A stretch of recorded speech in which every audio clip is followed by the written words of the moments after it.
এদেশে কম বেশি মানুষের ইচ্ছার প্রতিফলন ঘটেছে এরকম 4টি নির্বাচন হয়েছে। আমি প্রথম 70-এর নির্বাচন তো আমাদের সময় না, পাকিস্তানের শেষ নির্বাচন, 73 থেকে শুরু। আমি প্রথম ভোট দিতে গেছি 73 নির্বাচন। নতুন ভোটার প্রচন্ড উৎসাহ নিয়ে যায় সবকিছু।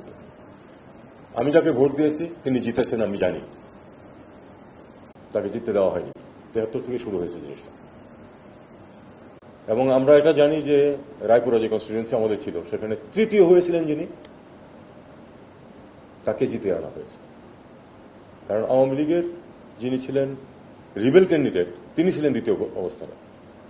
প্রথম অবস্থানে ছিলেন, পরে অবশ্য সবাই একসাথে হয়ে গেছে, মুজফর ন্যাপে যে প্রতিনিধি ছিলেন তিনি জিতেছিলেন বিপুল ভোটে। কিন্তু এই সেখান থেকে কিন্তু শুরু। অনেকে এরশাদকে দোষ দেয়, জিয়াউর রহমানের সময়ের কথা বলে।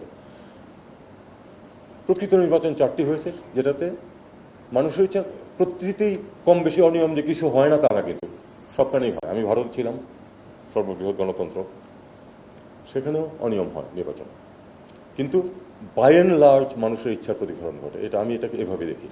সেটা কিন্তু এই 4টি নির্বাচন ছাড়া বাকি কিন্তু ঘটেনি আমাদের দেশে। এবং এটাকে আমরা যখন 1991 যখন একটা ব্যবস্থা করলাম, আমি তখন দিল্লিতে ইয়াং ফার্স্ট সেক্রেটারি। আমরা খুব আশাবাদী, তখন মানুষ তো তখন কম বয়সে আশাবাদী থাকে অনেক বেশি। আমরা খুব আশাবাদী যে অন্তত একটি সমস্যা আমরা পেছনে ফেলতে পেরেছি, যে নির্বাচন কিভাবে হবে। কিন্তু আসলে আমরা পারিনি সেটা। এরপর থেকে অনেকেই চেষ্টা করেছে, কেউ সফল হয়েছে, কেউ সফল হয় নাই, কিন্তু নির্বাচনকে ডিরেইল করার চেষ্টা কিন্তু অব্যাহত ছিল।